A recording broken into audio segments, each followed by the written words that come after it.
Well, here we go. We're live. Steve Pappas, final day. Is it the final? Wait a minute. This isn't the final day of the month. This is the final day of the year. I thought he was having me. I thought the whole point of having me on as one of the final guests of the year was to do a whole year wrap up of things that we could talk about. It was. Bro, I got as much time as you've got, okay? I have all the time in the world. 40 minutes. Apparently, you don't even know what day it is, so I don't know. That's probably true. Your life of leisure is such that you actually don't know that it's the last day of the year. I know. It's this. I'm just absorbing this now. I had to glance down. I saw the 31, and I said, whoa, wait a minute. Isn't tonight New Year's Eve? Yes. And there's also, it's also like 31 degrees, by the way. Yes. 30. I have 33. Okay. Well, I just thought you better mention that because you actually didn't do your usual intro because you were. But I normally do. Yeah. I normally do. This morning I didn't. Cloudy, foggy. All you have to do really is look outside. I don't. I'm saying. You're saying 31. I'm saying 34. What did you say? On the No, way in, you said 30. I said 3. 3. Yeah, no, and I just know on the way in it was 31, and you said you glanced down and saw 31, and I was thinking, well, can we just get on with it? Yeah. How are you, Mr. Pappas? Is the coffee hot? Are we all good? Raylene, you got your. What do you got going this morning? Is it tea? Is it coffee? What is it? Coffee. How are you all doing? I'm glad that you brought in Raylene because now it feels like I'm not on trial. Is that how you feel over there? Just like Paul Brody, you feel like? Yeah, I could be sitting at home, and no one would know the difference, except for the weird lights and the weird microphone, and people can drive by and see you and make remarks and things. Yeah. So, but now with Raylene, I've got a partner in crime as far as like harassment and right. Yeah. Can you both move closer to those mics so that we can hear you a little bit better? I know Turn Raylene's up the wrong. volume. Sure, we can do that. I've got it up here. Anyway, let's talk about. Is this your first day behind the desk? Let's talk about what the hell is going on. First of all, can we say, being that it is the final day of the week and of the year, some of the highlights from you, Mr. Pappas, from the Times-Argus. I'm guessing it would have to be being on this podcast. Is that the highlight? Sure. Of the past year for you? I'm really? on the podcast, so I'm going to say that being on this podcast has been one of the best things that's happened this year. For you? Yeah, and it is actually. It's been great to be able to talk about the news and things going on in the community, and I'm glad that we took up this partnership. So sorry. We've had some fun, and frankly, at times, too much fun. Which no one in this world, in this life, should ever have too much fun. But what would you say the biggest takeaway has been, or maybe the top 3 biggest takeaways have been for you as a reporter, as a journalist, as the editor, as the publisher? I'm putting all these titles against your name here, of the Times-Argus. What have been some of the big things that you have in your pocket from 2021? COVID, yeah, for sure. Probably COVID and COVID. Wow. Yeah, unfortunately, COVID has touched just about everything that we talk about, whether it's how we act to policies that have been set, to regulations and mandates that are being discussed. Right. When the legislature is going to go back, when kids are going back to school on this upcoming break. It's affected everything again. Sure. And it looks like going into 2022, we're going to do a little bit more of the same. Yeah. But in some ways, 2021 was more difficult because we were trying so hard to transition back to what we wanted it, what that normal needed to be, or we wanted it to be. Right. And I would say that nothing has been normal, in part because we've seen a massive worker shortage. Yeah. We have seen people refusing, essentially, to go back to work, putting themselves at risk, or there have been other opportunities for them that have been presented where they haven't been required to go back to work. And, those decisions have had a ripple effect. I mean, you know, and your audience knows that there isn't an industry right now that isn't strained as a result of it, and particularly in the schools and in the hospitals and the healthcare facilities. It's tremendous. But there aren't enough firefighters. There aren't enough police officers. There aren't enough LNAs. Yeah, we are seeing a strain on all of us that is manifesting in such a way that people are acting out. So we've seen a spike in crimes, especially in domestic assaults and assaults, road rage incidents. We're seeing a very high number of overdoses. Which is, equally as concerning because, it begs the question, are we actually seeing an increase in drugs coming into the area, or right. Are we seeing people not being able to get enough support? And Sure. I think it's both. Mental health too, and with COVID. I mean, is that what's driving the drug use, or is it? We don't have enough police force, or we've got more of an uptick coming across our borders. Yeah, I mean, I don't think you can point to one trend or another, but I know that certainly with mental health services, we're seeing a kind of a massive, really, the demand is so high that places like Washington County Mental Health can't keep up, and they can't provide all the services they need to be able to. And the state's been reporting the same thing, and we're trying to all provide for each other during COVID, and it's taking a toll on us all. I mean, we all have the running joke is about COVID fatigue, and that we didn't want to necessarily have to pivot to these different things in our lives, but what part of our lives haven't changed as a part of COVID? I think at this point, COVID fatigue has pretty much affected, fair to say, maybe everybody, because even my 7-year-old is just sick and tired of hearing about it. Mm-hmm. I mean, she is. She expressed it many times this week. She's just had enough. Yeah. Yeah. Well, I mean, we've had to find new printers for all of our publications because of COVID, and whether it's been a worker shortage because of illness or the worker shortage of people not wanting to, take those third shift jobs of printing a newspaper at night.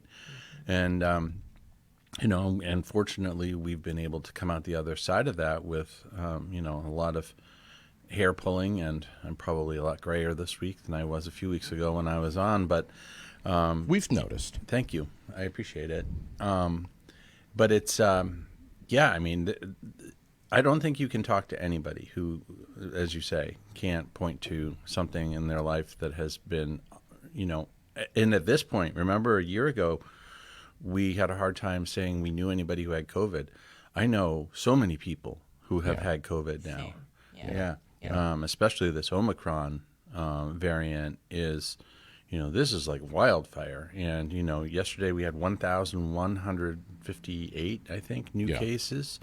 Now there's a lot going on right now, and that it's a little bit of a misnumbering, if you will, because there are so many people are starting to report the self-tests. Yeah. And so you're seeing an artificial spike. And there was also a lot of testing done over the holiday weekend due to travel. Right, as well, because weren't most testing sites closed? Yeah. Friday, Saturday, Sunday, Monday. And now we have the schools. We have the superintendent of schools, all of them, saying, hey, we have these tests available. Please test your kids before they return back to school. Well, yes. Monday. They are saying that, but it's getting the tests into the hands of people is tricky because it requires them going out and getting those tests. Right. And registering for them and providing some information. I mean, Christmas was pretty much yesterday, so it's going to be interesting to see what kind of cases. I mean, we're already at a spike. I mean, Raylene and I are posting it every day,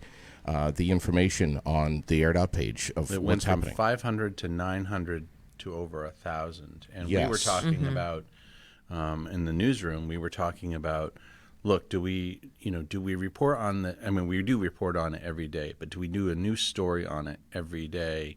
And we said, the staff was like, I think we probably shouldn't do a story until it breaks 1,000 again. And it happened that, 2 hours later, it was over 1,000. So, does that mean we just keep up in the ante?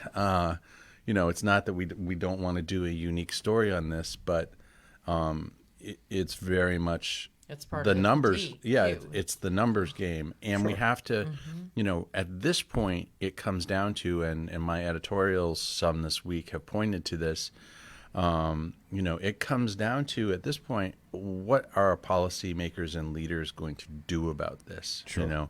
My editorial today is going to go over like a fart in church. Is this not a good look? Yeah, which basically takes a. Originally that was going to be the title for the editorial about you, but I wanted to save it for this. So, but the not a good look is that schools are being forced by the state to resume classes on Monday and have all this testing. Can I read the first sentence here? Sure. Our lawmakers don't want to return to Montpelier to govern in person until the number of COVID-positive cases have gone down. Yet we are fully expecting our educators and kids to be back in school on Monday, despite a slapdash attempt to get tests out to families. So there you have it. There you have it. So if the lawmakers are not feeling comfortable about returning and conducting the business, then is it realistic for us to assume that it's okay for thousands of children and educators and paraeducators to all go back as well? And early in the week I wrote an editorial kind of condemning the fact that there's been a lack of guidelines for the school districts coming into this, and they don't know what to do, and they don't know. There's no easy way for them to essentially create a safe environment and enforce a safe environment when all you're doing is coming back with unknowns, and you could say, all right, well, we buy a little time, buy a day, everybody get tested. Well, that's not going to happen either. Nobody's going to take this coming Monday off to go get their kid tested. They're trying to do it now anyway. And it doesn't actually, it would provide a certain amount of answer, but not what they need. What they really needed was, more time, a week. But you can't provide a week either because parents, everybody, you all right over there? Yeah, I'm good. Everybody is depending on the schools reopening because they want their parents to go back to work and create, they want the economic engine to keep going because in our little state, that's the one disadvantage of being in a small state is that if things aren't working the way they are supposed to, it has a big effect on our overall economy. And we can't just say it's okay for everybody not to work for a week if you have school-age kids. Yeah. It just doesn't work that way. We got to get everybody has to and get not back. even financially for Right. people. It just absolutely. it's gotten to the point where it's just killing people big this time. time off. We know that from Lily's school. There's no daycare. There's no school. Somebody's got to stay home. Right. Sherilyn misses a day. We miss a day. Something. Yeah. The ripple Something's effects always are giving. huge. Yeah. Big time residual stuff. Yeah. And there are certain school districts where there have been so many positive cases in certain age ranges that the kids have been like back one day and then they're out again because they've had a close contact and they have to retest and quarantine. Right. And since Thanksgiving, I know one family who since Thanksgiving, between the Thanksgiving break and the Christmas break, their kid was back in school 2 days. Yeah. Wow. And now how do we answer for that Here in down Vermont? the long run? Yeah. Right. Unbelievable. Yeah, in the long run. I mean, in that particular case, it's a kid who has kids, brothers and sisters, who are also going to the same school. Sure. And it's like cross contamination across the age ranges, and so, well, this was a close contact, so boom, these guys are out. This is a close contact, boom, boom, these are out. Yeah. And I've had conversations with people that have said, no, this isn't going to have any long-term effects developmentally on children going forward in the future. And then I've had other people that have said, are you kidding me? Are you kidding me? Are you kidding me? This is going to catch up. Yeah, there's going to be an entire age range. It could actually be an entire generation of kids who are lacking in certain social skills. I mean, it's like, everyone gives folks who homeschool their kids a hard time for not socializing their kids, and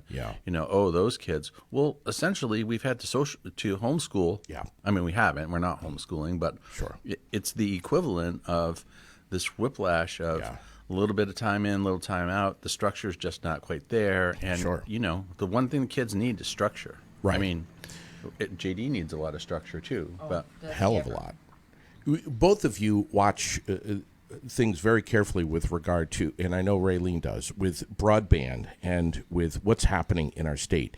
And maybe it's fair to say that COVID has kind of sped things up, the process of trying to get fiber into the far outreaches of our rural areas here in Vermont.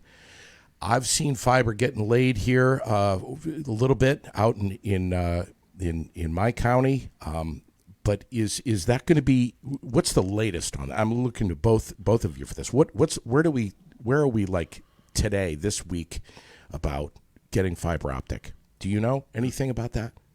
Yeah, I mean, so one of the things that, if there's any kind of silver lining that came out of COVID and remote learning, it was that we had to put a tremendous amount of resources into infrastructure so that we could actually get kids who live in the hinterlands connected to their teachers and their educators. And their parents who are working from home. Exactly. So, a tremendous amount of money is being allocated and has been allocated toward building out that infrastructure. So the last mile in Vermont that everyone, I remember Jim Douglas talking about the last mile, which we're still not there. We're still not at the last mile, but we are way closer to the last mile now as a result of being forced to be because of COVID. COVID pulled that trigger for the policymakers, and that was a good thing. I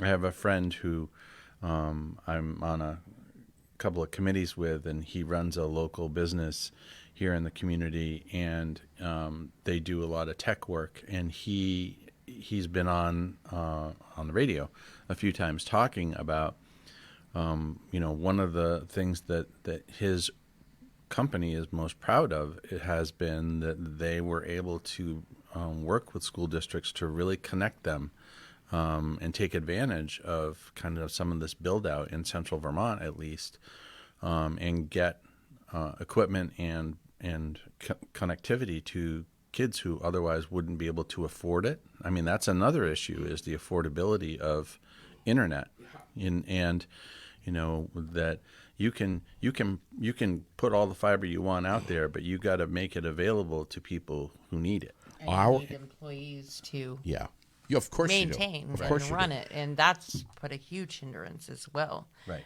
My son works for Consolidated IT, and he said they can't get people. I mean, they can't get people, and it's my understanding that a lot of those techs are coming from out of state. Mm-hmm. They are. They're folks from down south who are driving their cars with summer tires up here in the wintertime because they don't know any better. That's right. Mm-hmm. Our little rinky-dink phone company out in our town, we pay them what's that? Mabel? Mm-hmm. Do you know Mabel? Mabel. We pay them $90 a month, and Lily can't, when she's home, she can't stream anything, Roku or whatever, and have Sherilyn online at the same time. It has to be. That might actually be a blessing in disguise. Mm-hmm. Well, but when she really wants to watch something, it's got to be a DVD, or, believe it or not, Mr. Pappas, and I know you haven't heard these words in a long time, VHS. Yes, I have one. You can make fun of me later, but it has to be one of those two things, because she can't. She just can't stream. I mean, it's unbelievable, and I think we've got the best internet that's available out there. Hopefully things are going to change soon. No, it is. I mean, so they've been laying fiber, especially here in Barrie. I mean, Barrie is actually poised, from what I understand, it's going to be just a flip of a few switches in central Vermont, where we're going to be going gangbusters here pretty quick. But it's, again, it's not the city centers that are always the issue. It's the, it's the hillbillies like you who need. I know I where I live in Plainfield, the house right above me didn't have internet, and they couldn't actually find a provider. They couldn't. Wow. They weren't eligible for a provider because there was this dead zone, and every internet service provider that they reached out to said the same thing. They said there are thousands of these dead zones all over Vermont. Thousands? Right. Really? Still in the 21st century, we still have a hard time getting internet to people. And we put a man on the moon. When was that? 1969? Something like that? 68, 60. Right? 69. No, you're right. Yeah. 69. It was a couple of years ago. Yeah. Well, how do we get on broadband? He asked us. Well, right? no, I asked you. I asked you. Okay. Please tell me. We're close. We had a story in the paper, I think 2 weekends ago, looking at the kind of where the local, I can't remember the term for them, communication units, I think is what they're called, but like CV Fiber and Valley Fiber and Champlain Fiber and all these different organizations that are pushing that. Yeah. And it was kind of an update on where they all were, and they were all in pretty good shape. The one area that was behind was in Rutland. Interesting. They were having some issues down there with something related to the build out, but I think for the most part, Vermont's in a good position, and we have more ARPA money coming. Certainly, our sitting lieutenant governor convinced. She campaigned on broadband, and then all of a sudden, this happened, and she looks like a hero, and she got lawmakers behind, really trumpeting. We've got to make broadband a priority for the state, and Governor Scott, has certainly set aside I don't remember what it is, but it's a big chunk of money. It's tens of millions of dollars toward broadband. Yeah. So I think that's certainly a good thing. It's again, one of the interesting things that's come out of COVID is the discussions over ARPA money and what communities need to kind of get themselves positioned for the next stage. Yeah. And how they might have been affected by COVID. And almost every community, somewhat reluctantly has said, all right, well, we need to be in putting investments into sewer and water and things that are not sexy, but they're the things that signal that growth will be able to happen in those communities in the future.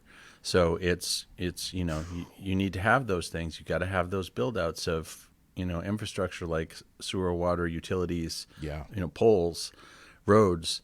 Before you have the internet. Before you can have the things that actually hook you to the rest of the world. Well, this is an interesting comment. The state should partner with cell companies and provide cell service with 4G or 5G internet. If the government is partnering, rates could be lower, and there will be no dead zones with cell coverage. Yeah, that's an interesting point. Right now, there's an arm of the government that is required there to issue the certificates of public good and to essentially regulate the growth of various utilities in the state. Right. You still need that regulatory process, so I'm not sure you'd want. I'm not sure how it would work with public money, and if the taxpayers are essentially stakeholders in this, then I don't quite know how you would regulate it, because you do have to regulate utilities. Yeah. Another comment, dear Mr. Pappas. Yeah. Oh my. Oh yeah. We're starting out with that. The other day, you insinuated Council discusses the budget during the holidays because people are disengaged. I did? Apparently. I mean, I'd like a retraction, sir. And Raylene, I'm still commenting here. Raylene, please shoot him with the Nerf gun if he does not retract his comment. Michael, go back to bed. I don't remember. I mean, I guess I don't remember making that comment. I remember saying that the council meets during the course of in December on weekends to discuss the budget. Yeah. Leading into the holiday season, but I don't necessarily remember saying that they met on Christmas or on the holiday. But if I did say that, I'm sorry. I retract that. And Michael, go back to bed. Yeah. Dear Michael, please go back to bed. Right. Steve. What else? Tell me what else is in the Times Argus. Admittedly, I haven't had a chance to see it yet. No, I'm sorry. Come on. I haven't. You've been I so will. busy. I will. It's because he doesn't have internet at home. Okay, that's fair. That's fair. We'll let him have a pass. No, it's not that I don't have internet. It's just that I don't have enough bandwidth to read the Times Argus at home and have. You don't have enough bandwidth for that, even when you have internet. I agree. Come on, you just walked right into that. Are you one. saying Yes, I don't I have? do. Okay, whatever. So we are. It's interesting that I'm on today because over the next, in tomorrow's edition specifically, we're doing our year in review of our coverage. But again, I'm having to edit all of these for all of our publications. So, the Rutland Herald's coverage of what's happened in the last year and the Times Argus coverage, you could just swap the names of the towns. It's it's almost that identical, and again, it all filters through that COVID lens, and in different kinds of ways. One of the most interesting year in reviews, and I actually ran it earlier this week in the Times Argus. No, I didn't. I'm sorry. It's going in tomorrow. Is about what's happened in the education system, and that one by Jim Sabatasso is quite interesting because there's been a lot of policy whiplash in the last year that could have long-term effects going forward, as far as kind of where this state goes from here once COVID's over, because we've built so much around it that it actually is going to be really hard to get back to normal. And will it be over? Will it be over? I mean, it has to be at some point. I was talking to somebody who is in healthcare and knows enough to be dangerous, and this person was saying to me that it feels harsh right now.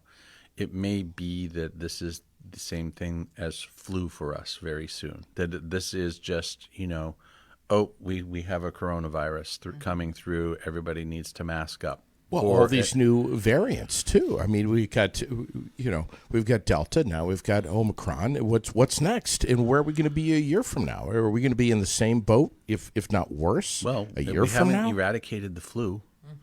I'm not sure that we're going. And the flu is a virus too, by the way. And so it may just be that for a long time, like ever, we may end up having to live with this and have to monitor. I mean, remember early on in COVID, people said more people would die from the flu every year than they do from COVID-19, the original. Well, and then we surpassed that number. Yeah. But and like Josh is saying, you remember when the state mentioned a downward trend a few months back? Well, yeah, they did, but to Josh's point, my counter argument there is whatever happened to flatten the curve. Remember how every news conference was about flattening the curve? Well, now it's not about flattening the curve. Now it's about how do we exist and keep doing what we're doing, and you don't need to worry about the numbers. And so when the media pushes back on the administration saying, what about flattening the curve? Because that's what it was all about early on, and now it's just keep going. We're going to get through this. VT Digger had a story yesterday that said that there were 85 people at Killington Resort who work at Killington with the variant. Now, 85 people working at Killington, I don't know how many there are total, but that's a big number for one organization that pumps through 2 million people a year, right? And so if God forbid, I mean, they put in mask mandates for a lot of the ski areas in the state in the last week because of the spike in Omicron. If we all of a sudden had to shut down the ski areas again, I mean, that would be devastating to Vermont. Big time. We are doing everything in our power to make sure that that doesn't happen. Now, does that mean in 10 years that we look back on this and say, remember in 2021 when we freaked out about coronavirus? Put on your mask. Right. You know, it may just be that we all carry a mask in our pockets, and when we go to large gathering spaces, that's what we do. That's what at the absolute minimum. That's the absolute But that's minimum. what the Asian culture is already doing. There are people in the world who are already doing this in Scandinavia, and you know, we don't like it because we feel like it's an infringement on our rights. But they're healthy. Couple of years ago, we were at Six Flags, and we noticed not one, but several separate groups, families, large families of Asian folks that were there. Different families, different clusters of families, and they were all wearing masks. This was years ago, way before COVID. And I remember Lily. That was the SARS scare. That was the first time. Well, not the first time, but that was the time that a coronavirus, elevated to being a worldwide story because people were freaked out by it. Sure. But now I remember the reaction of not only my daughter but of other people staring. Yeah, thinking, why are they doing that? Why are they wearing masks? What's wrong with these people? Yeah. Amazing.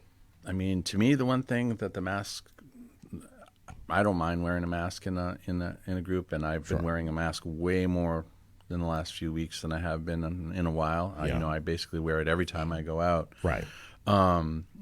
But the amount of mask litter now is I've seen that. It's kind of crazy. Yeah. Wow.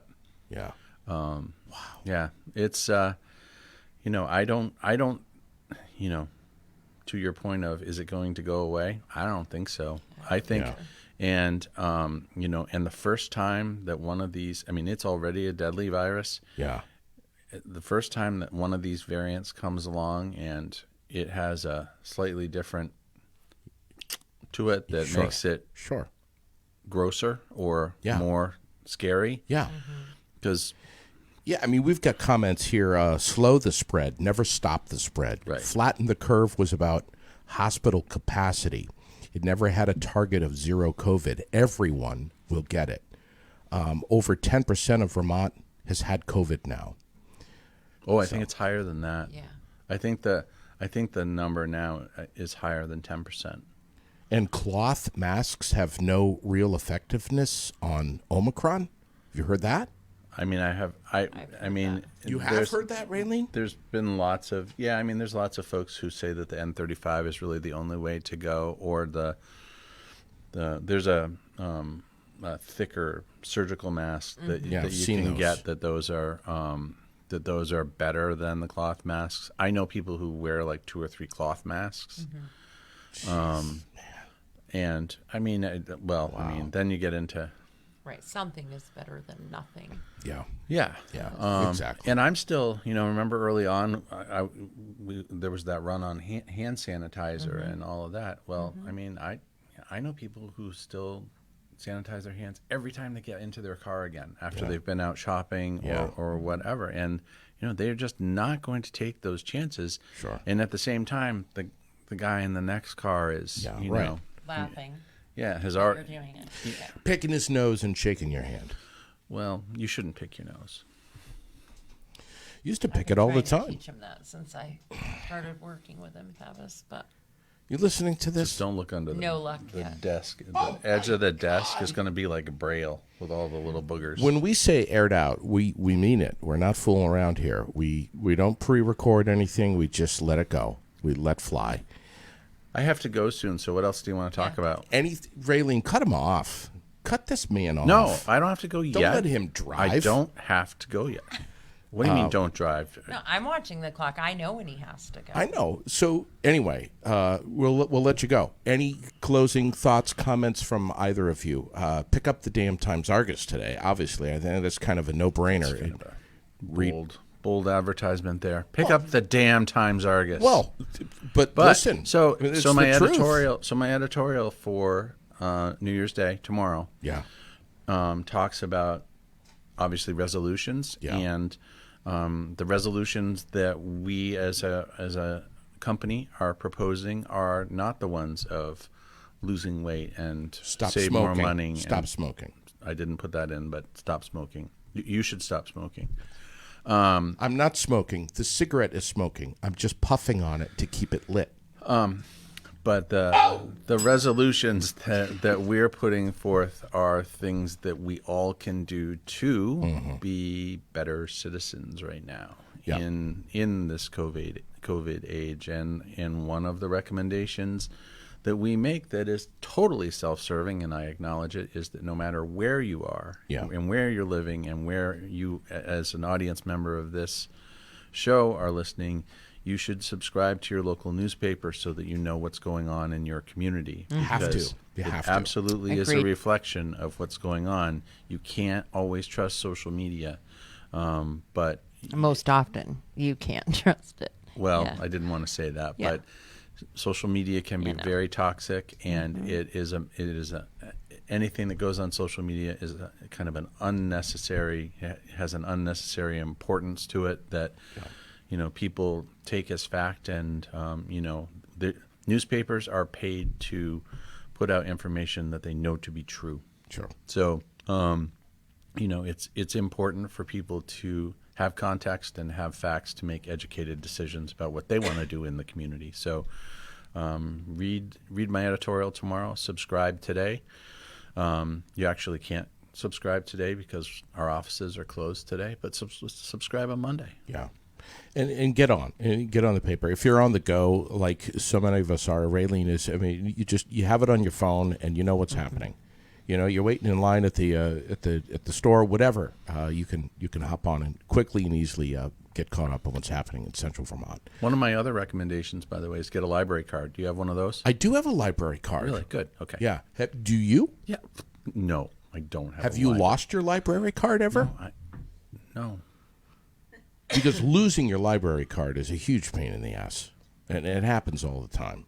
I don't think that is considered a pain in the ass compared to other things that you could lose out of your wallet. Well, if you lose a library card and you show up and you try to get a book and you don't have a library card, whew, not good. There's clearly some other issues there that we need to air out some other time. Absolutely. Thanks for coming in, Steve Pappas. Thanks for having me. Happy New Year. Happy New Year, everybody. Thanks to our presenting sponsors, and you can see them right here. Fontaine Forestry and Millwork, Green Mountain Mulch, Infecto Homes, Salvador and Babbitt, Central Vermont Chamber of Commerce, Barrie Area Development. Side note, Cody Morrison, every Monday morning at 9 a.m. He's sitting right here with us. Talking about not only Barrie City, but also Barrie Town.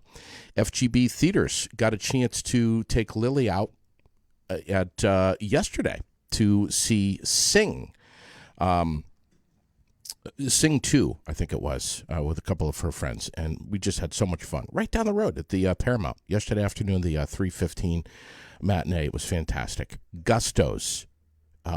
We have so much going on with Gusto's. Raylene is completely engaged and dialed in with everything happening over at Gusto's, and she's posting it up on the Aired Out page like a mad woman. So there's just not only great food, but just every weekend there's awesome things going on over at Gusto's. So keep watch on, well, not only their page, but our page too. CW Creative, Vermont Custom Woodworking, ASB Financial here at 185 North Main Street in Barrie, directly across from Nelson's Hardware. The Barrie Montpelier Times-Argus, Donnybrook Fight Promotion, Wood Doodles, Wright Electric, Gauthier's Quality Grounds and Maintenance, Preston's Kia, Granite City MMA, and Barslow Construction. Have a great day, everybody. We'll catch you again real soon. Keep watching the Facebook page today for more news, an update on the weather, and so much more here on Aired Out.